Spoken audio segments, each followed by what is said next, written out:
Hey, this is Micaiah Falk, and I'm in coaching or principles of coaching, and we today gonna go over we're gonna go over the arm wrestling basics for the top roll. So what we're gonna do is we're gonna get started. Whenever we get started, we're just going over a basic top roll. I'll put it that way.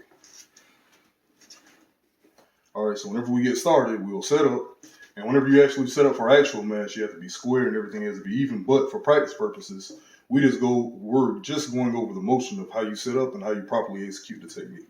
So what we're going to do is we'll get our elbows good and full, or a good place close to the front of the pad without being all the way on the tip of the pad to begin.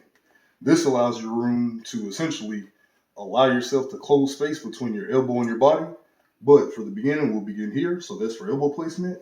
Hand placement, hands have to be on the pegs from the beginning and end during the match.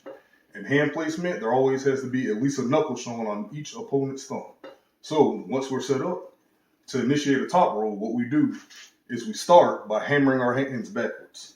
So without his hand holding on to mine, that will look like this. So essentially, we just rock backwards in this motion, essentially creating more space from his hand and his shoulder outward, weakening them because the further your hand away from your body, the weaker you are because the further you are away from your center of gravity or your center of mass. So once I get him separated from his body, now I have the ability to take his hands with my pronation, which is the turning over of the hand. So once you get here, and then you're allowed to pronate and rotate into his fingers, that causes his wrist to flex back. And once his wrist flexes back, he's now his hand is no longer lined up with the shoulder.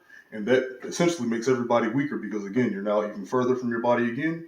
So once you have him in this position, you're now in a safe position to come over and pin, keeping your opponent safe and keeping yourself safe.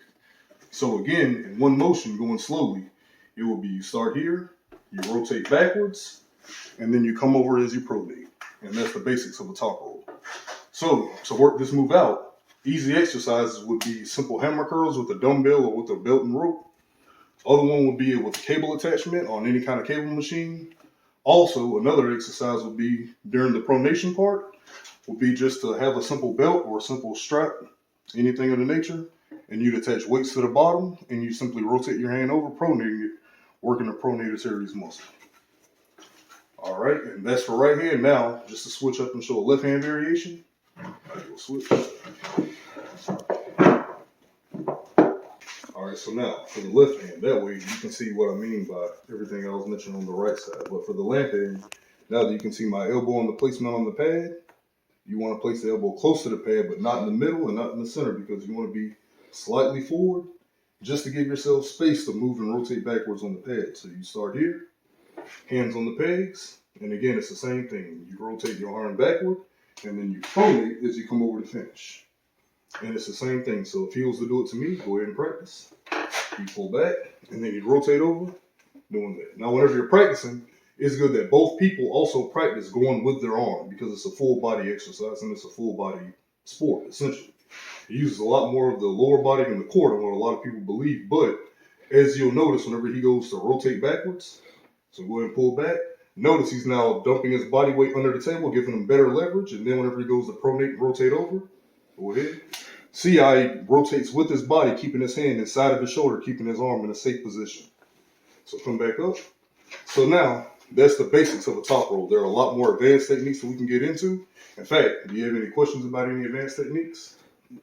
When you're trying to, thinking about leverage, would moving your elbow, would that give you more leverage? Yes. So once you begin the match, after you've established position, and after you've engaged in the match, and now you can actually rotate your hands because after the engagement of the match has begun, you're then freely allowed to move your hands and fingers as you want to.